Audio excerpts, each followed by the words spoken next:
In the year 1760, the Collins family departs Liverpool and sails toward Maine to expand their family's influence. They establish a remarkably prosperous fishing enterprise that leads to the founding of Collinsport and their massive estate, Collinwood. Even as their wealth increases, the patriarch ensures his son, Barnabas Collins, is taught that family remains the most important thing in life. 15 years later, Barnabas has a relationship with a family servant named Angelique, who is secretly a practitioner of the dark arts. When she asks for his devotion and not just his physical company, Barnabas admits he does not love her, so she retaliates by casting a lethal spell on his parents.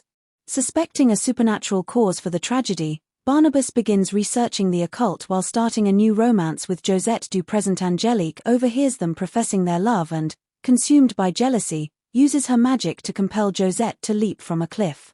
Unable to reach her in time, Barnabas leaps after her, yet he survives the fall because Angelique has cursed him to be a vampire, so his misery will be eternal. She then incites an angry mob of villagers against him, claiming he is a monster, and they capture him to lock him in a coffin buried deep in the woods. Many years later, in 1972, Victoria Winters travels to Collinsport by train after answering an advertisement for a governess. Victoria is an assumed name she uses to hide her true identity while fleeing her past, having chosen it from a poster during her journey. Upon arriving at the mansion, she is met by the caretaker Willie Loomis, who notes that the decaying estate should have a massive staff but now only employs him and Mrs. Johnson. At that point, the family matriarch Elizabeth Collins Stoddard appears and takes Victoria aside to discuss the position. After explaining that only 7 people live in the largely abandoned house, Elizabeth is impressed by Victoria's spirited responses and decides to hire her. Later that evening, Victoria is introduced to the rest of the household at dinner. The group includes Elizabeth's unmotivated brother Roger, her rebellious teenage daughter Carolyn, Roger's son David, who is struggling after his mother's passing and claims to see her spirit, and Dr. Julia Hoffman, a psychiatrist hired to help David, who is often found in an intoxicated state. Victoria expresses her belief in the supernatural to David, a gesture that Elizabeth finds concerning. Shortly after, as Victoria prepares for sleep, she encounters the spirit of Josette in the corridor.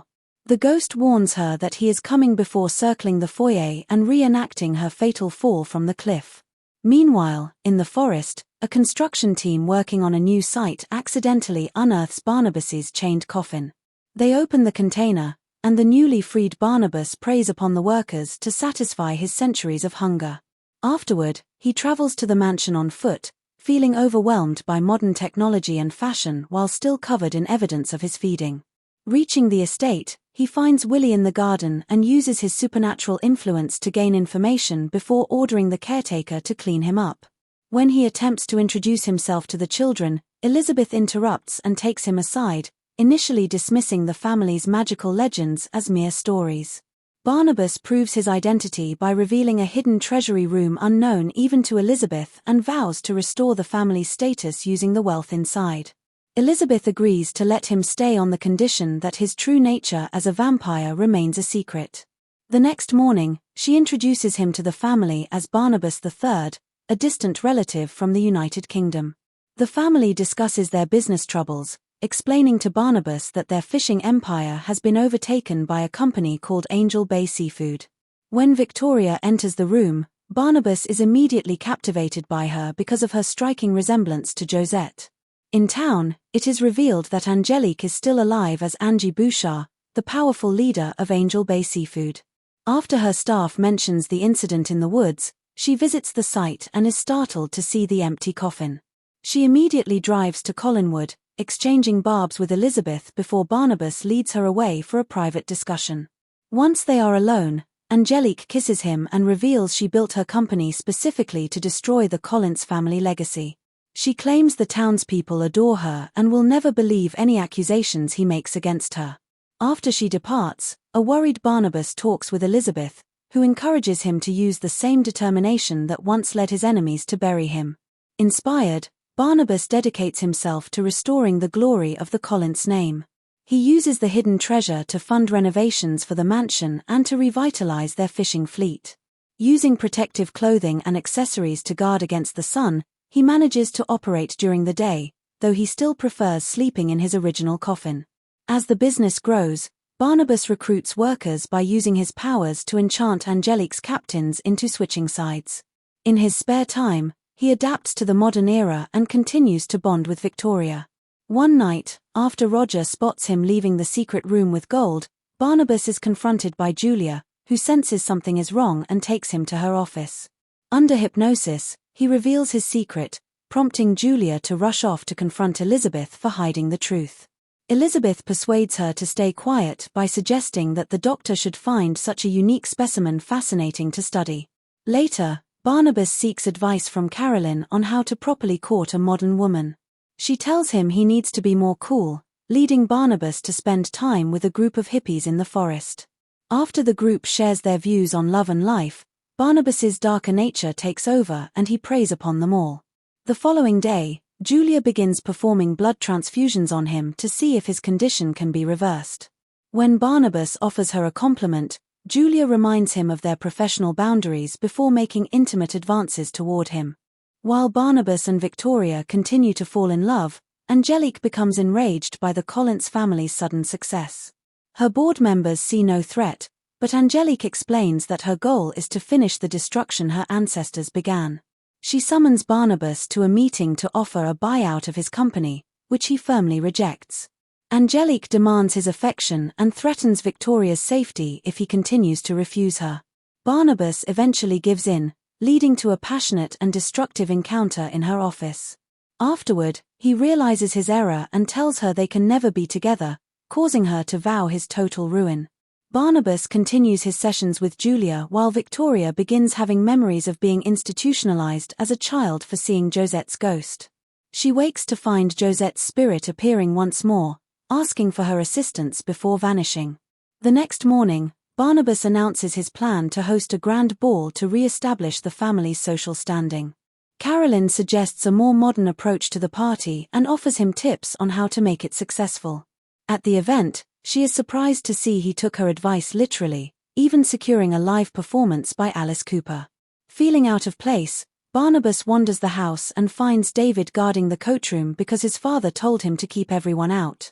Barnabas sends the boy away and discovers Roger inside, stealing valuables from the guests' belongings. Later, he finds Victoria on a balcony, where she admits she feels a deep, lifelong connection to him and the estate. She tells him the story of her time in the asylum, where she endured many painful attempts by doctors to cure her of seeing spirits. She explains how she eventually escaped and followed Josette's guidance to the job advertisement at Collinwood. Finding a sense of belonging with him, she finally kisses Barnabas, which a jealous Angelique witnesses.